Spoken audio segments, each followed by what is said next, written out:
आपका स्वागत है। हम राजभाषा के अगले पार्ट के वीडियो को देख आगे बढ़ाते हुए देखते हैं कि माधवराव सप्रे जी कह रहे हैं कि विदेशी भाषा में शिक्षा होने के कारण हमारी बुद्धि भी विदेशी हो गई है। उनका कहना यह है कि अगर हम किसी अन्य देश की भाषा का पठन पाठन लेखन करते हैं तो हमारे जो विचार होते हैं उस भाषा के अनुरूप उत्पन्न होने लगते हैं, या एक तरह से हम उस भाषा के स्वरूप को धारण करने लगते हैं। माधवराम सप्रे जी का दूसरा कथन है कि मैं महाराष्ट्री हूँ, परंतु हिंदी विषय में मुझे उतना ही अभिमान है जितना किसी हिंदी भाषी को हो सकता है। इन्होंने अपनी ज्ञान के आधार पे महत्व को स्वीकार किया है हिंदी की भाषा के, और ये भी बता रहे हैं कि अगर मैं महाराष्ट्री हूँ, महाराष्ट्र प्रांत से हूँ, तो मेरी जो मातृभाषा है, मेरा जो कह सकते हैं कि प्रारंभिक भाषा या बोली महाराष्ट्री होते हुए भी मैं हिंदी, मुझे उतना ही अभिमान है जितना कि हिंदी भाषी को हो सकता है। वो अन्य प्रांत या अन्य क्षेत्र के होते हुए भी हिंदी के स्वरूप के साथ भेदभाव नहीं कर रहे हैं। मनुष्य सदा अपनी मातृभाषा में ही विचार करता है, इसलिए अपनी भाषा सीखने में जो सुगमता होती है दूसरी भाषा में हमको वह सुगमता नहीं होती। तो ये डॉक्टर मुकुंद स्वरूप वर्मा कह रहे हैं। ये भी भाषा को लेकर ही अपने विचार को रख रहे हैं। महात्मा गांधी का कथन है कि हिंदी भाषा का प्रश्न स्वराज का प्रश्न है। वो उस समय के समय काल के आधार पे महात्मा गांधी ने हिंदी भाषा के विकास और उसके महत्व को बताते हुए स्वराज स्वतंत्रता से जोड़ा है। ठीक है। डॉक्टर राजेंद्र प्रसाद जी कह रहे हैं कि राष्ट्रीयता का भाषा और साहित्य के साथ बहुत ही घनिष्ठ और गहरा संबंध है। डॉक्टर राजेंद्र प्रसाद जी राष्ट्रीयता के साथ भाषा और साहित्य का बहुत ही गहरा और घनिष्ठ संबंध बता रहे हैं। जगन्नाथ प्रसाद चतुर्वेदी, यदि हम अंग्रेजी दूसरी भाषा के समान पढ़े तो हमारे ज्ञान की अधिक वृद्धि हो सकती है। ये जगन्नाथ प्रसाद चतुर्वेदी जी कह रहे हैं। इनका कथन ये है कि अगर हम हिंदी भाषा तथा अपनी प्रांतीय भाषा के साथ साथ एक अन्य देश की भाषा को अगर हम पढ़ते हैं, लिखते हैं, तो हमारा जो ज्ञान है वो और भी व्यापक होगा। महावीर प्रसाद द्विवेदी जी कह रहे हैं कि आप जिस तरह बोलते हैं, बातचीत करते हैं, उसी तरह लिखा भी कीजिए, भाषा बनावटी ना होनी चाहिए। महावीर प्रसाद जी कह रहे हैं कि हिंदी भाषा को लेकर कि अगर हम हिंदी बोलते हैं या हिंदी कहते हैं, सुनते हैं, लिखते हैं और कहीं ना कहीं अगर जाते हैं तो हम लोग दिखा करते हैं अंग्रेजी में बात करने लगते हैं, उसी आधार पे उनको ये कहना है कि हमें बनावटी भाषा नहीं होना चाहिए, हमें अपनी ही भाषा में लिखना बोलना चाहिए। ज्ञान रखना चाहिए, अन्य भाषा का ज्ञान भी हमें रखना चाहिए, परंतु हिंदी भाषा को विशिष्ट रखना चाहिए। हिंदी भाषा की उन्नति के बिना हमारी उन्नति असंभव है, ये गिरधर शर्मा कह रहे हैं। इनका कथन थोड़ा भारतेंदु हरिश्चंद्र जी के साथ मिलता जुलता मेल खा रहा है कि हिंदी भाषा की उन्नति के बिना हमारी उन्नति असंभव है। उनका है कि हिंदी भाषा के उन्नति के बिना भारत उन्नति नहीं हो सकती है। ये भारतेंदु हरिश्चंद्र जी का कथन है। भाषा ही राष्ट्र का जीवन है। पुरुषोत्तम दास टंडन कह रहे हैं कि एक राष्ट्र एक भाषा के आधार पर ही भाषा जो है वो मूलभूत पहचान है। देह प्राण का जो घनिष्ठ संबंध अधिकतर है, इससे भी अधिक देश भाषा का गुरुतर माधव शुक्ल जी कह रहे हैं। वे प्राण और देह के संबंध के आधार पर देश और भाषा का संबंध स्थापित कर रहे हैं। जब हम अपनी जीवन जननी हिंदी मातृभाषा के लिए समर्पण कर दें तब हम हिंदी के प्रेमी कहे जा सकते हैं। गोविंदा जी कह रहे हैं कि अपना जो जीवन है हिंदी भाषा और विकास या मातृभाषा के लिए समर्पण कर दें, पूरा जीवन का योगदान दें, तभी हम हिंदी प्रेमी कहे जाएंगे, अन्यथा हम कतई नहीं कहे जाएंगे। जगन्नाथ प्रसाद मिश्र जी कह रहे हैं कि राष्ट्रभाषा की साधना कोरी भावुकता नहीं है। इन्होंने कटाक्ष किया है कि राष्ट्रभाषा की जो साधना है, अन्य लोग अंग्रेजी और अन्य भाषाओं का ज्ञान रखते हुए भी हिंदी के साथ ओछी भूमिका का संबंध स्थापित कर रहे हैं। उसी आधार पर ये कह रहे हैं कि राष्ट्रभाषा की साधना कोरी भावुकता नहीं है। माखनलाल चतुर्वेदी, साहित्य को स्वैर संचा करने की इजाज़त न किसी युग में रही होगी न वर्तमान युग में मिल सकती है। माखनलाल चतुर्वेदी कह रहे हैं कि साहित्य को स्वैर संचा करने की इजाज़त न किसी युग में है, न वर्तमान युग में मिल सकती है। वही साहित्य के आधार पर भाषा को ही एक तरह से बोली को ही महत्व उन्होंने कहा है, और एक भाषा एक साहित्य को अधिक महत्व दे रहे हैं। हिंदी जैसी सरल भाषा दूसरी नहीं है, मौलाना हसरत मोहानी कह रहे हैं। हालांकि इनको उर्दू और फारसी और अन्य भाषाओं की भी जानकारी के साथ साथ हिंदी, परंतु हिंदी जिस आधार पे इसका विकास हुआ उसी आधार पे इन्होंने कहा कि हिंदी जैसी सरल भाषा कोई नहीं, इसे आसानी से लोग कोई भी सीख सकता है, समझ सकता है, पढ़ सकता है। हालांकि बोलने के लिए तो सभी बोल लेते हैं। ऐसे आदमी आज भी हमारे देश में मौजूद है जो समझते हैं कि शिक्षा को मातृभाषा के आसन पर बिठा देने से उसकी कीमत घट जाएगी। रविन्द्रनाथ ठाकुर जी कह रहे हैं।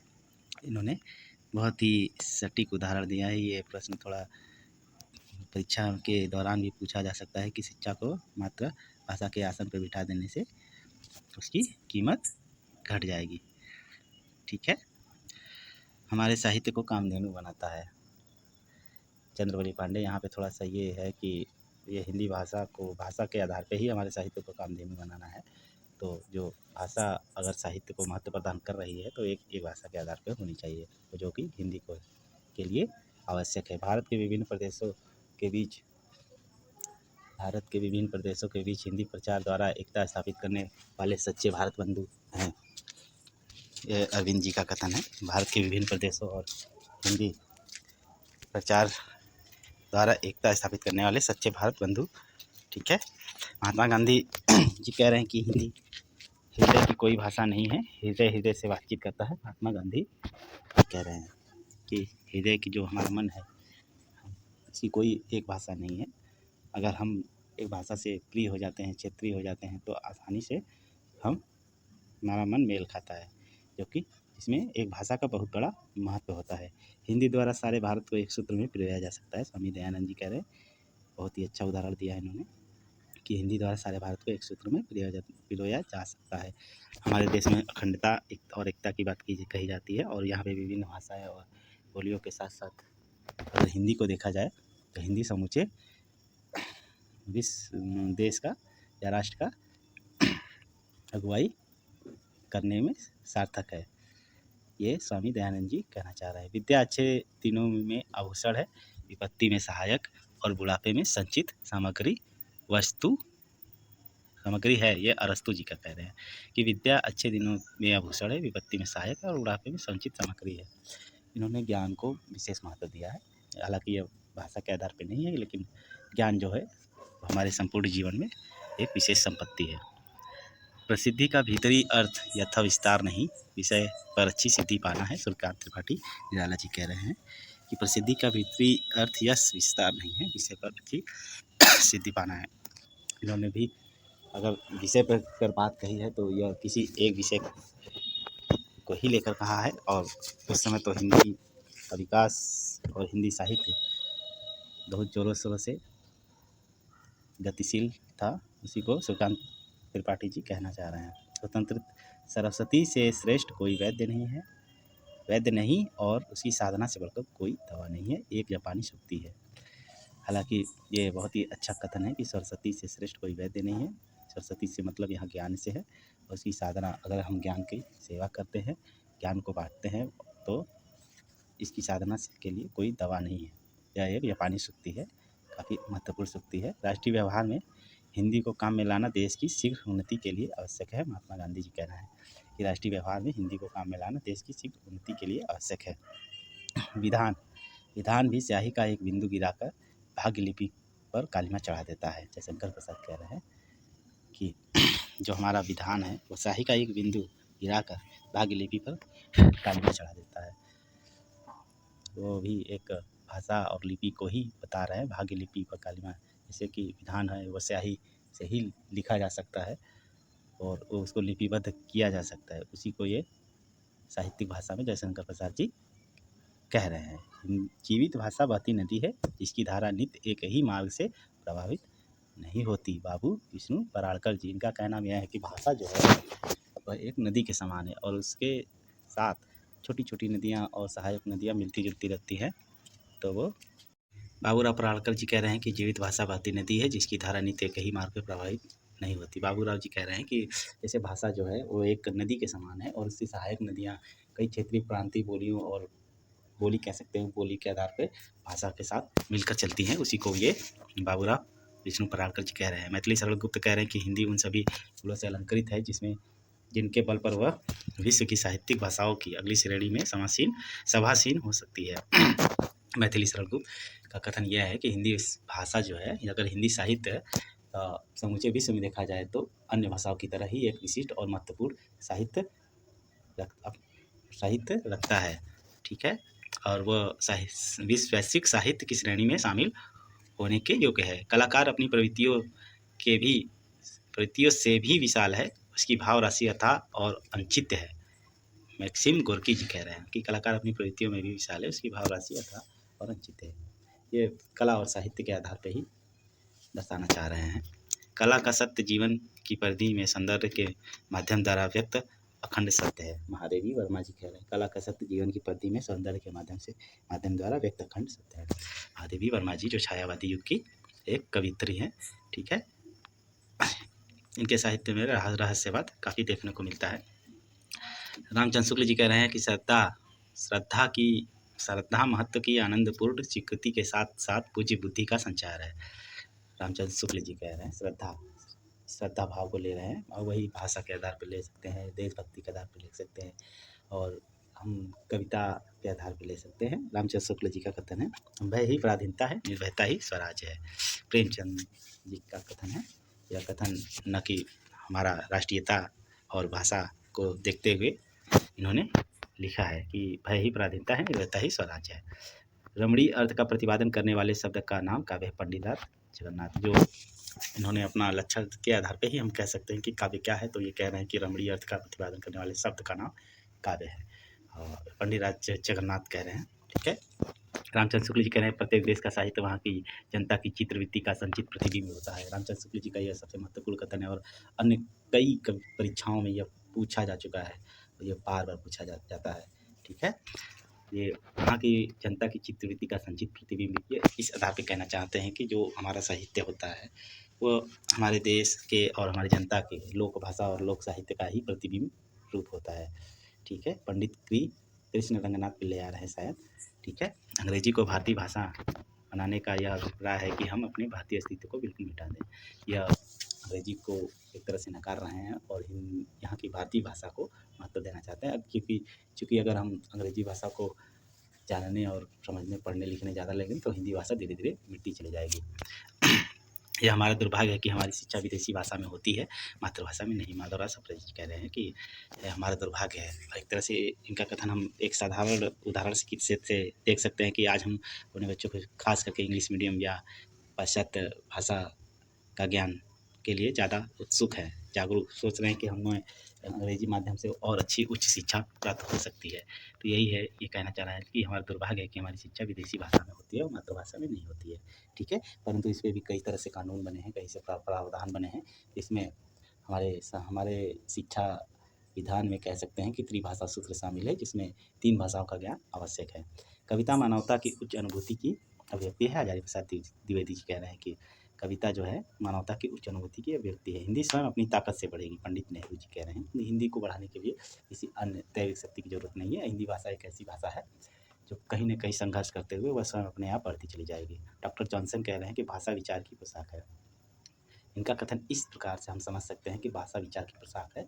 जैसे हम कहीं भी जाते हैं या कहीं भी हम लोग एक दूसरे से बातचीत करते हैं, विचारों का आदान प्रदान करते हैं, तो उसे एक भाषा की ज़रूरत पड़ती है, और या संकेत को कह सकते हैं, तो संकेत भी एक प्रकार की ही भाषा के अंतर्गत आती है। तो भाषा जो है विचार की पोशाक है, और उसके बिना विचार व्यक्त नहीं किया जा सकता है, ठीक है। ये डॉक्टर जॉनसन जी कह रहे हैं कि हमारी देवनागरी इस देश की नहीं समस्त संसार की लिपियों में सबसे अधिक वैज्ञानिक है। सेठ गोविंद दास जी कह रहे हैं, इन्होंने देवनागरी लिपि को सबसे अधिक वैज्ञानिक स्वीकार करते हैं। आइए हम आप एक मत हो कि कोई ऐसा उपाय करें जिससे राष्ट्रभाषा का प्रचार घर घर हो जाए और राष्ट्र का कोई भी कोना अछूता न रहे।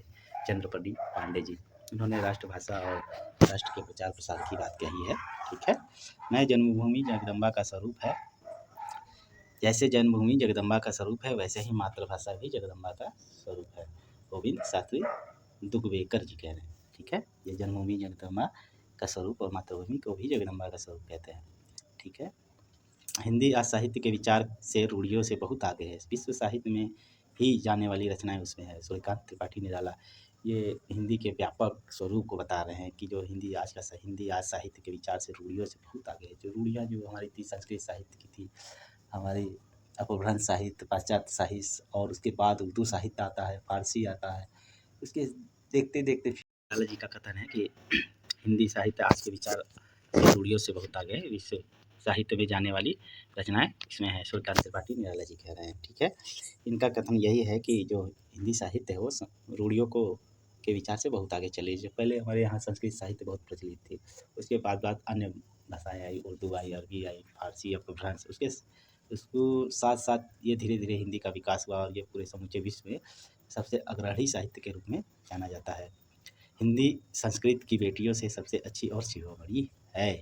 ये ग्रियर्सन जी का कथन है कि जैसे हम मानते हैं कि हिंदी और अपभ्रंश, प्राकृतिक, ये सभी भाषाएँ संस्कृत से उपजी हैं या उस पे जन्मी हैं, और ये हिंदी को कह रहे हैं कि हिंदी जो है संस्कृत की बेटियों में सबसे अच्छी और शिरोमणि है, सबसे शीर्ष भाषा है और सबसे ज़्यादा ख्याति प्राप्त करने वाली भाषा हिंदी है। इसको ग्रियर्सन स्वीकार कर रहे हैं। ठीक है। मैं नहीं समझता 7 समुंदर पार की अंग्रेजी का इतना अधिकार यहाँ कैसे हो गया। महात्मा गांधी जी कह रहे हैं कि जब वो भारत में आए थे तो यहाँ पे अंग्रेजों का मतलब राज था, उसी आधार पे भाषा का भी एक प्रकार से राज था। वही उनके समकालीन जो जितनी भी कृतियाँ थी भाषा के आधार पे, उसको भी ये स्वीकार कर रहे हैं कि मैं नहीं समझता हूँ कि अंग्रेजी भाषा का इतना अधिकार हमारे देश में कैसे हो गया। राजश्री पुरुषोत्तम दास टंडन कह रहे हैं कि मेरे लिए हिंदी का प्रश्न स्वराज का प्रश्न है। इनका कथन एक बार फिर शायद हम लोग पढ़ चुके हैं। ठीक है। डॉक्टर संपूर्णानंद कह रहे हैं कि संस्कृत को छोड़कर आज भी किसी भी भारतीय भाषा का वाङ्मय विस्तार या मौलिकता में हिंदी के आगे नहीं जाता। ये डॉक्टर संपूर्णानंद कह रहे हैं कि संस्कृत को छोड़कर, संस्कृत जो है वो प्राचीन वैदिक भाषा है, ठीक है, उसके बाद अगर कोई अन्य बोली और भाषा अगर आई तो उसके अलावा सबसे शीर्ष भाषा जो है वो हिंदी है और उसके आगे कोई और भाषा नहीं है। ये डॉक्टर संपूर्णानंद स्वीकार कर रहे हैं। मंडन द्विवेदी कह रहे हैं कि विदेशी भाषा के शब्द, उसके भाव तथा दृष्टांत हमारे हृदय पर प्रभाव नहीं डाल सकते जो मातृभाषा के चीर परिचित तथा हृदयग्राही वाक्य। ये मन्ने द्विवेदी कह रहे हैं विदेशी भाषा और यहाँ की भाषा को लेकर एक तुलनात्मक दृष्टांत प्रस्तुत कर रहे हैं। ठीक है। क्षमा करें, शारदा चरण मित्र जी कह रहे हैं कि जातीय भाव हमारी अपनी भाषा की ओर झुकता है। जी, हम अगर भारतीय हैं तो हमारी भाषा भारतीय होनी चाहिए और हमारी भारतीय भाषा हिंदी है, तो हमें हिंदी की तरफ एक, जिसको कहते हैं स्वचालित ऑटोमेटिक झुकाव हो जाता है, वह शारदा चरण मित्र जी कह रहे हैं। हिंदी अपनी भूमि की अधिष्ठात्री है। राहुल सक्सेना जी कह रहे हैं कि हिंदी अपनी भूमि की अधिष्ठात्री है। ठीक है, जननी कह सकते हैं या फिर एक तरह से कर्ता धर्ता जो है वो हिंदी है, भारत की भाषा और भारत की राष्ट्रभाषा। सारा शरीर अपना, रोम रोम अपने रंग और रक्त अपना, अंग प्रत्यंग अपने, किंतु जुबान दूसरे की, या कहाँ की सभ्यता और कहाँ की मनुष्यता है। यह रणवीर सिंह जी कह रहे हैं कि जो हमारा शरीर है वो हमारा अपना है, हमारा रोम अपना है, रक्त अपना है, अंग प्रत्यंग सब कुछ अपने है, लेकिन जुबान पे हमारे विदेशी भाषा का प्रचलन है, तो ये कहाँ का नया है और ये हमारी सभ्यता के साथ एक खिलवाड़ जैसा है। ठीक है, हिंदी भाषा को महत्वपूर्ण और बता रहे हैं रणवीर सिंह जी। वाणी, सभ्यता और देश की रक्षा करना सच्चा यज्ञ है। यह ठाकुर दत्त शर्मा कह रहे हैं कि वाणी, जुबान, बोली, भाषा, सभ्यता, देश की रक्षा करना सच्चा यज्ञ है। ठीक है। हिंदी व्यापकता में अद्वितीय है। अंबिका प्रसाद वाजपेयी, इनका कथन यह है कि हिंदी जो भाषा है वो साहित्य और बोली और व्याकरण के आधार पे इसका मतलब कोई भी तोड़ नहीं है, ये सबसे अधिक प्रगतिशील भाषा रही है। ठीक है, अंबिका प्रसाद वाजपेयी जी कह रहे हैं हमारी राष्ट्रभाषा की पावन गंगा में देशी और विदेशी सभी प्रकार के शब्द मिलजुल कर एक हो जाएंगे। ये राजेंद्र प्रसाद कह रहे हैं कि हमारी जो राष्ट्रभाषा हिंदी है उसके साथ हमने कहा कि हिंदी जो भाषा है उसके साथ कई अन्य भाषाएँ मिली जुली है, जैसे तुर्की भाषा है, पुर्तगाली है, चीनी है, फारसी है, अंग्रेजी है, ये सभी भाषाएँ हिंदी स्वरूप में हमारी भाषा में शामिल है और हिंदी ही एक ऐसी भाषा है जो इन भाषाओं के साथ कोई भेदभाव नहीं करता। ये भाषाओं कह सकते हैं या शब्द कह सकते हैं, उसके आधार पे नागरिक की वर्णमाला विशुद्ध, महान, सरल और सीखने में सुगम, अधिक सुविधान है। ये मिश्र बंधु कह रही है, देवनागरी वर्णमाला को कह रहे हैं, जैसे कि लिपि के आधार पे क ख ग घ जो है हमारे जो स्वर है, इसे विशुद्ध, महान और सरल, सुंदर, सीखने में सुगम, अति सुविधान है। ये मिश्र बंधु जी कह रहे हैं। साहित्य है हमारा जीवन है, ये डॉक्टर भगवान दास कह रहे हैं साहित्य हमारा जीवन है, जो कि भाषा के आधार पे महत्वपूर्ण है। मनुष्य सदा अपनी मातृभाषा में ही विचार करता है। मुकुंद स्वरूप वर्मा जी कह रहे हैं कि बिना मनुष्य सदा अपनी मातृभाषा हो गई है, यहाँ मातृभाषा होनी चाहिए। ठीक है, ये वही जो अगर मनुष्य अपना पहला कथन करता है तो अपनी मातृभाषा में, जैसे हमें हम अगर अकबर और बीरबल की एक कहानी सुनते हैं तो इसमें एक प्रसंग है कि एक विद्वान आता है और बीरबल से कहता है, बीरबल के सामने कई भाषाओं का उदाहरण देता है, देसी भाषा और विदेशी भाषा, फिर उससे भरी सभा में एक सवाल पूछा जाता है कि बताइए मेरी मातृभाषा कौन सी है। तो अकबर कहते हैं कि हाँ बीरबल, इस प्रश्न का उत्तर दो।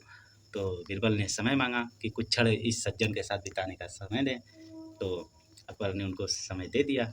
तो उस सज्जन से बात करते हुए बीरबल ने एक घास का टुकड़ा लिया और उससे उस सज्जन को खरोच की। तो उस सज्जन ने अपनी मातृभाषा में उस चोट की या खरोच की प्रतिक्रिया दी। तो बीरबल ने तुरंत उसका मातृभाषा का उत्तर दिया कि आपकी मातृभाषा ये है। और यह बीरबल की बुद्धिमत्ता जानकर पूरे दरबार में मतलब हर्ष कह सकते हैं या खुशी की लहर दौड़ जाती है कि वाकई बीरबल बुद्धिमान है और महान है। ठीक है। और यह एक साधारण सी भाषा, ये ट्रिक कह सकते हैं या फिर कह सकते हैं कि अगर कोई आदमी अगर दुख में होता है, ठीक है, तो ज़्यादातर वो अपनी अभिव्यक्ति जो है अपने विचार अपनी मातृभाषा में ही व्यक्त करता है। और इसी ट्रिक का इस्तेमाल बीरबल ने किया था। यह मुकुंद स्वरूप वर्मा जी कह रहे हैं। ठीक है। बिना भाषा की जाति नहीं शोभा पाती और देश की मर्यादा भी घट जाती है। माधव शुक्ल जी कहते हैं कि भाषा के आधार पर ही जाति का मर्यादा है, नहीं तो हमारे देश की मर्यादा घट जाती है। ये वैश्विक आधार पे भाषा को दर्शाने की कोशिश कर रहे हैं माधव शुक्ल जी। हिंदी और उर्दू एक ही भाषा के दो रूप हैं, दोनों रूपों में बहुत साहित्य है। या अंबिका प्रसाद वाजपेयी जी कह रहे हैं, वही बात आई है कि जिस समय जैसे कि अगर संस्कृत और हम उर्दू ये अपभ्रंश प्राकृत भाषा के बाद उर्दू फारसी हमारे देश में सबसे ज़्यादा व्यापक रही है। ठीक उसके बाद जब हिंदी का धीरे धीरे विकास स्टार्ट होता है तो अंबिका प्रसाद जी ये स्वीकार कर रहे हैं कि हिंदी और उर्दू एक ही भाषा के दो रूप है, दोनों रूपों में बहुत साहित्य है और इसमें साहित्य भी बहुत है। उर्दू साहित्य भी अपने आप में एक व्यापक है। इसकी शब्दावली इतनी शुद्ध और संतुलित है कि सुनने और समझने में काफ़ी है। ठीक है। ये उर्दू भाषा की एक सबसे बड़ी विशेषता है कि इसकी उच्चारण शैली जो है बहुत ही विशिष्ट है। ठीक है। अंबिका प्रसाद वाजपेयी जी कह रहे हैं, हम हिंदी वालों के हृदय में किसी संप्रदाय या किसी भाषा से रंच मात्र भी ईर्ष्या द्वेष या घृणा नहीं है। शिव पूजन सहाय जी कह रहे हैं जो हिंदी भाषा जो है वो किसी भाषा संप्रदाय या देश या अन्य किसी वस्तु विचार से कोई भेदभाव नहीं करती। ये शिव पूजन सहाय जी कह रहे हैं कि अरविंद जी कह रहे हैं कि भारत में विभिन्न प्रदेशों के बीच हिंदी प्रचार द्वारा एकता स्थापित करने वाले सच्चे भारत बंधु हैं। अरविंद जी स्वीकार कर रहे हैं कि ये हिंदी प्रचार प्रसार और राष्ट्रीय एकता की बात कर रहे हैं भाषा के आधार पर। राष्ट्रीय पुरुषोत्तम दास टंडन जी कह रहे हैं कि संस्कृत के अपरिमित कोश में हिंदी शब्द की सब कठिनाइयाँ सरल से हल कर लेगी। ये संस्कृत भाषा के साहित्य और कोश की बात कर रहे हैं कि हिंदी शब्द की सब कठिनाइयाँ जो हैं अगर कहीं कम पड़ते हो वो संस्कृत से सहायता लेकर अपनी सारी कठिनाइयों को दूर कर लेती है। वो राष्ट्रीय पुरुषोत्तम दास टंडन जी कह रहे हैं कि सुभाष चंद्र बोस जी कह रहे हैं, काफ़ी लंबा कथन है उनका, प्रांतीय ईर्ष्या द्वेष को दूर करने में जितनी सहायता इस हिंदी प्रचार से मिलेगी उतनी दूसरी किसी चीज़ से नहीं मिल सकती। अपनी प्रांतीय भाषाओं की भरपूर उन्नति कीजिए और उसमें कोई बाधा नहीं डालना चाहिए। न हम किसी की बाधा को सहन नहीं कर सकते हैं, पर सारे प्रांतों की सार्वजनिक भाषा का पद हिंदी या हिंदुस्तानी को ही मिला है। सुभाष चंद्र बोस जी कह रहे हैं कि वही प्रांतीय देश को दूर करने में जितनी सहायता इस हिंदी प्रचार से मिलेगी उतनी दूसरी किसी चीज़ से नहीं मिल सकती। अपनी प्रांतीय भाषाओं की भरपूर उन्नति कीजिए, उनमें कोई बाधा नहीं डालना चाहिए और न हम किसी की बाधा को सहन ही कर सकते हैं, पर सारे प्रांतों की सार्वजनिक भाषा का पद हिंदी या हिंदुस्तानी को ही मिला है। सुभाष चंद्र बोस जी कह रहे हैं भाषा के आधार पे जो महत्व मिला है वो हिंदी या हिंदुस्तान को ही मिला है। ठीक है। सुभाष चंद्र बोस जी का अगला कथन है कि हिंदी के विरोध का कोई भी आंदोलन राष्ट्र की प्रगति में बाधक है। उन्होंने भाषा के आधार पे अगर हिंदी भाषा के खिलाफ अगर कोई आंदोलन चलता है तो राष्ट्र की प्रगति में बाधक होता है। ठीक है। बाल गंगाधर तिलक जी, मैं उन लोगों में से हूँ जो चाहते हैं, जिनका विचार है कि हिंदी ही राष्ट्रभाषा भारत की राष्ट्रभाषा हो सकती है। बाल गंगाधर तिलक ये स्वयं को स्वीकार करते हैं कि मैं उनमें से शामिल हूँ जो हिंदी ही भारत की राष्ट्रभाषा हो सकती है। ये एक तरह से अपना हिंदी का समर्थन दे रहे हैं। है भव्य भारत हमारी मातृभूमि क्षमा करें हमारी मातृभूमि हरी भरी हिंदी हमारी राष्ट्रभाषा और लिपि है नागरी। मैथिली शरण गुप्त का कथन, ये किसी कविता का भाग है। ठीक है। हजारी प्रसाद द्विवेदी जी, हिंदी भारतवर्ष के हृदय देश स्थित करोड़ों नर नारियों के हृदय और मस्तिष्क को खुराक देने वाली भाषा है। ये हिंदी को भारतवर्ष के हृदय और समस्त नर नारियों के मस्तिष्क और मानसिक आधार पर भाषा को स्वीकार कर रहे हैं। विनोबा भावे जी का कथन है कि हिंदी को गंगा नहीं बल्कि समुद्र बनना होगा।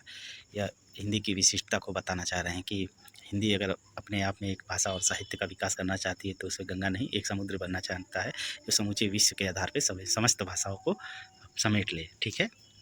हजारी प्रसाद द्विवेदी, हिंदी को संस्कृत में विच्छिन्न करके देखने वाले उनके अधिकांश महिमा से अपरिचित हैं। ठीक है। ये हजारी प्रसाद द्विवेदी जी का कहना है कि जो हिंदी है संस्कृत से अलग होकर अलग भाषा बनी है।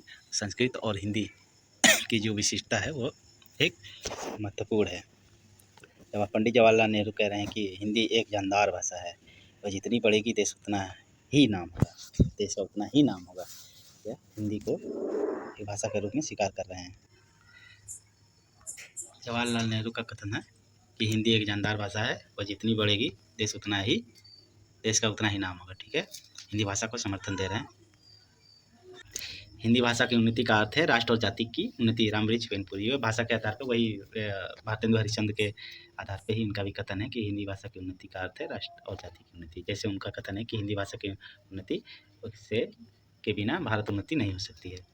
ठीक है। रविशंकर शुक्ल जी कह रहे हैं कि हिंदी ही माँ भारती हो गई है, वह सबकी आराध्य है, सबकी संपत्ति है। यह भाषा के आधार पे किसी का भेदभाव नहीं करें, वह सबकी भाषा है, यह रविशंकर शुक्ल जी स्वीकार कर रहे हैं। मैथिली शरण गुप्त है का कथन है कि है भव्य भारत ही हमारी मातृभूमि हरी भरी, हिंदी हमारी राष्ट्रभाषा लिपि है नागरी। यह कथन कई बार आ चुका है। ठीक है। महात्मा गांधी कह रहे हैं कि राष्ट्र व्यवहार में हिंदी को काम में लाना देश की एकता और उन्नति के लिए आवश्यक है। यह हिंदी भाषा को राष्ट्रीय कार्यशाला के आधार पर एकता और उन्नति के लिए आवश्यक स्वीकार कर रहे हैं। अगर हिंदी को आगे बढ़ाना है तो उसको राष्ट्रीय स्तर पे एक कार्यशाला के रूप में काम करना होगा। सुभाष चंद्र बोस का कथन फिर से वही है कि प्रांतीय ईर्ष्या द्वेष दूर करने में जितनी सहायता हिंदी प्रचार से मिलेगी उतनी दूसरी चीज़ से नहीं। सुभाष चंद्र बोस जी का कथन है। ठीक है। हिंदी भाषा और हिंदी साहित्य को सर्वांग सुंदर बनाना हमारा कर्तव्य है। राजेंद्र प्रसाद साहित्य और भाषा के आधार पर हिंदी को सबसे महत्वपूर्ण और सुंदर और आकर्षक बनाने की बात कर रहे हैं। माखनलाल चतुर्वेदी कह रहे हैं कि हिंदी हमारे देश और भाषा की प्रभावशाली विरासत है। माखनलाल चतुर्वेदी जी हिंदी को देश की सबसे अमूल्य विरासत के रूप में स्वीकार कर रहे हैं। इसी कथन के आधार पर राजभाषा का यह भाग अब समाप्त होता है। ठीक है। क्योंकि हिंदी भाषा के आधार पर अगर हम देखते हैं तो राष्ट्रभाषा और राजभाषा सबसे महत्वपूर्ण है राजभाषा। राजभाषा अगर है तो उसके प्रावधान क्या क्या हैं। ठीक है। और उसकी जो वर्तमान परिस्थितियां हैं, भाषा के आधार पर आ रही त्रुटियों को कैसे दूर किया जाए, इसके विषय में अन्य जानकारी हम आगे आने वाली वीडियो में बतलाएंगे। ठीक है। इसी के साथ हम इस वीडियो को विराम देते हैं। धन्यवाद।